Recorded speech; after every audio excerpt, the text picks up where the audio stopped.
اون نفوس خیلی محدود، خیلی کم توانستن جهان را تغییر بدن.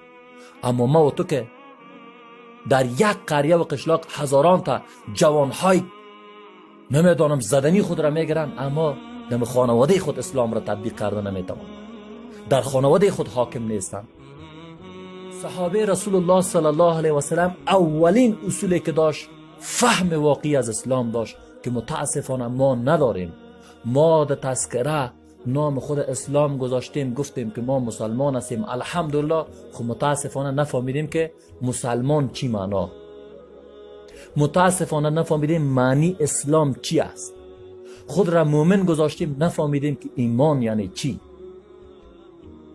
اما اصحاب رسول الله صلی الله علیه و سلم زمانی که لا اله الا الله محمد رسول الله میگفتند، به اینها یک انقلاب برپا میشد. در وجود از اینها، در قلب اینها یک انقلاب غوغا میکرد که میگفتند که ما پیام الله سبحانه و تعالی را به هر جایی که انسان زندگی میکند اونجا میرسانیم. اما ما که مفهوم واقعی، فهم واقعی از اسلام نداریم، متاسفانه اسلام را حتی در خانواده خود تطبیق کرده نتونستیم. این اسلام نیست که در خانواده به حجابی باشه، به بندوباری باشه، اسلام حاکم نباشه، شب و روز در خانواده موسیقی های غرب روشن باشد و همیشه در فکر سریال ها و در فکر این باشی که فلانی سریال امشب چی میشه و چی نمیشه. این کلش چیز ناکامی است و ما ناکام هستیم. و هر جوان و شما را میگم اگر در خانواده تان نتونی امی فکرهای کفری کفار را از بین نبره، نمیتونیم موفق شویم. موفقیت ما زمان ای است که در خانواده های خود اسلام را حاکم بسازیم، اسلام واقعی را. به حجابی، به حیایی، به عفتی، دوری از احکام الله سبحانه و تعالی را که از بین نبریم، ما ناکام هستیم.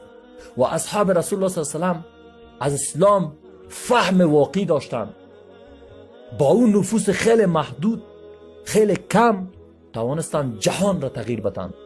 اما ما و تو که در یک قریه و قشلاق هزاران تا جوانهای نمیدانم زدنی خود را میگیرن، اما در خانواده خود اسلام را تطبیق کرده نمیتوان، در خانواده خود حاکم نیستن، در فکر عزت و عفت ناموس و بی‌پروایی به ناموس مردم هستند که چگونه اینها را تخریب بکنن. مسلمان در فرق یکی دیگه میزنه، در حالی که از کتاب مطالعه بکنن، بفهمن، ببینن که چقدر این مشرکین و روافض و امثال هم بالای ما چی دارد، تاخت و تاز دارد که چگونه نسل‌های جوان اینها را از بین ببریم. از کلان‌های اینها چیز نیست، اینها در فکر خوردن و بردن و پراندن و دزدی و قتل و صدها عمل‌های نامشروع دیگه هستند. بیا که جوان‌های اینها را فکرهایشان را چی کنم تغییر بدم. این جوان چی میکنه؟ فقط و فقط اینی میره یافته که موسیقی گوش کو، در محافل گمراهی اشتراک بکو، با دشمنای الله دوستی بکو. دیگه کدام وظیفه ندارن، کدام وظیفه مشخص ندارن. فقط و فقط فرض عین چی را دانستین، به هر طریقه میشه پول پیدا کو، خب فقط شکم خود را سیر کو، در قصه مردم نباش. و رسول صلی الله علیه و سلم میگه اون مسلمانی که شب و صبح میکنه و در فکر امت من نمیباشد، در غم امت من نیست، او از اسلام اصلا خبر نداره، اون نمیدونه اسلام تحقیق نکرده. ما چگونه هستیم؟ در همین وطن خود ما چی حالت روان هست؟ و یکی یک پیام داد که چرا ایم بالای اهل حدیث و برادرای دعوتگر موحد همیشه تاخت و تاز است؟ به خاطر از اینکه اینها همیشه از سخن حق منصرف نشدن، منحرف نشدن، در هر جایی که بودن بیان کردن که این بدعت است، این خرافات است، این شرکیات است و این عملهایی است که رسول الله صلی الله علیه و سلم این را نهی کرده، الله سبحانه و تعالی از این منع فرموده. به قیمت جانشان، به خاطر اموز که اینها در جنجال ها است. و مسلمانی که به خاطر دینش صدمه نبینه، آسیب نبینه، لط و کوب نشه، مشکلات را نبینه، شهادت نتا و همونطور جانهای مبارک خود را فدا نکنن، نمیتونن که اسلام واقعی را تطبیق بکنن.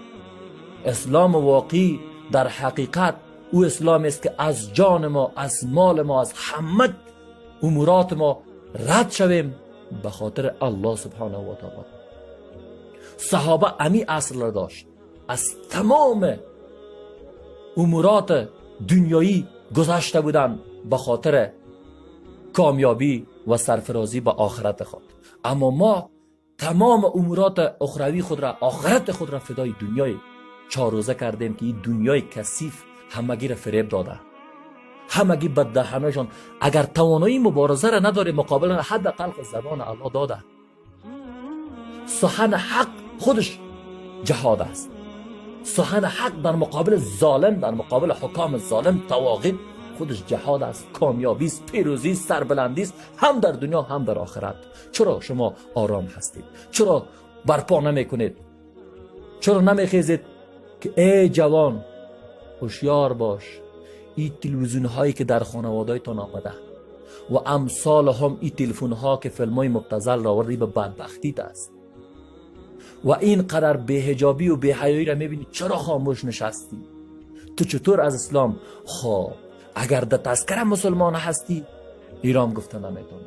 تو مکلف هستی که اول فهم از اسلام داشته باشی. اسلام عزیز